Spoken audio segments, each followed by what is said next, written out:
典型的な日本の朝食は、ご飯と味噌汁、焼き魚、卵、海苔、納豆、漬物などです。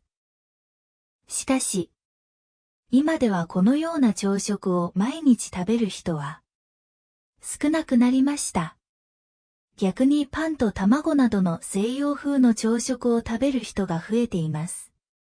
朝食を簡単に済ませる人も多く、シリアル、ヨーグルトなどで済ます人や、コンビニでサンドイッチを買って朝食にする人などもいます。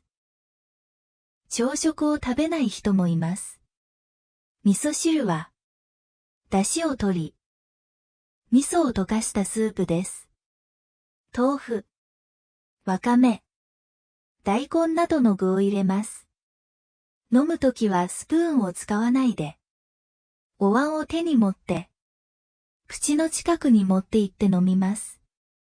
味噌が沈んでいる場合は、箸で軽くかき混ぜてから飲みます。朝食には、生卵を食べることもよくあります。世界で、卵を生のまま食べる国は、あまり多くないようです。外国の人にとっては、食べたら病気になりそうというイメージが先行する場合もあります。しかし、日本の卵は生で食べることを前提として洗浄、殺菌が行われているので、古い卵でなければ生で食べても安全です。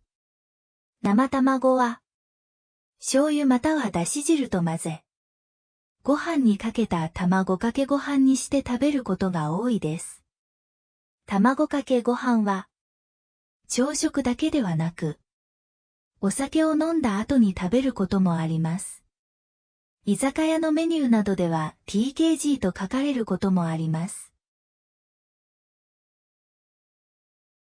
典型的な日本の朝食は、ご飯と味噌汁、焼き魚、卵、海苔、納豆、漬物などです。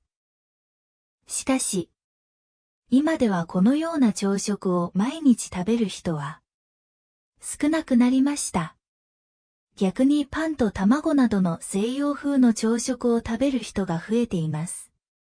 朝食を簡単に済ませる人も多く、シリアル、ヨーグルトなどで済ます人や、コンビニでサンドイッチを買って朝食にする人などもいます。朝食を食べない人もいます。味噌汁は、出汁を取り、味噌を溶かしたスープです。豆腐、わかめ、大根などの具を入れます。飲むときはスプーンを使わないで、お椀を手に持って、口の近くに持って行って飲みます。味噌が沈んでいる場合は、箸で軽くかき混ぜてから飲みます。朝食には、生卵を食べることもよくあります。世界で、卵を生のまま食べる国は、あまり多くないようです。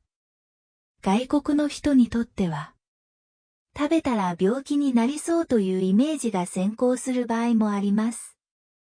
しかし、日本の卵は生で食べることを前提として洗浄、殺菌が行われているので、古い卵でなければ生で食べても安全です。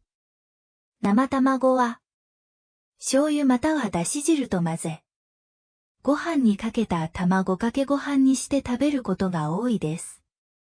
卵かけご飯は、朝食だけではなく、お酒を飲んだ後に食べることもあります。